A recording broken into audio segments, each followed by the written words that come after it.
ஏங்க அதுக்கு நம்ம என்னங்க பண்ண முடியும்? ஆக்ஷன் தான் எடுக்க முடியும். பண்ணிட்டாங்கன்னா நாங்க கைது பண்ண முடியும். அதுக்கான நடவடிக்கை ஒரே நாள்ல இல்ல நாங்க இது எடுத்து உடனே எங்க முடிக்கிறோம்னு தான் இது சொல்லுவாங்க. உடனே எங்க தெரியுமா போகும்? இது ம். அதிமுக ஆட்சி கிடையாது. ஒரு ம். நாளைக்கு 100 சம்பவம் நடக்குது. ஒரு நாளைக்கு ஒரு சம்பவம் நடக்குது. ம். ஒரு நாளைக்கு ஒரு சம்பவம் கூட நடக்கக்கூடாதுன்ற போதைன்னு ஒரு காரணம்னு இன்னொரு பக்கம் இருக்கு. ரொம்ப ஈஸியா எளிதா கிடைக்குது. ம். போதை அப்படின்றது இன்னொரு பக்கம். இதெல்லாம் தடுக்காம அரசு அத வந்து எப்படி முடக்குறதுன்னு பார்க்குறது. ம். இத தடுக்கிறது எப்படி? ஆமா நடந்துருச்சு. இதுக்கு நாங்க நடவடிக்கைகள் எடுத்துக்கிட்டு இருக்கோம். இத நாங்க தடுக்க பாடுபடுறோம். இனிமே இது நடக்காம இருக்கிறதுக்கு நாங்க முயற்சி பண்ணோம் சொல்லல.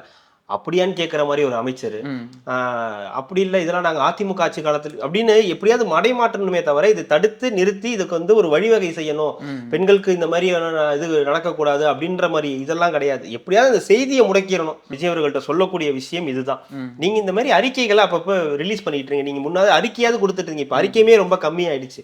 இந்த மாரி சம்பவங்கள அடுத்தடுத்து அறிக்கைகளா குடுக்கும்போது அது ஒரு டிபேட்டா மாறும். அது ஒரு பெரிய பிரேக்கிங் நியூஸா போடுவாங்க. ம். உங்கள இந்த செய்திகள பார்க்க விரும்பாதவங்க கூட நீங்க ஒரு செய்தியில வரீங்கன்னா, அத பார்க்கறதுக்கு அவங்க ஒரு விருப்பப்படுவாங்க.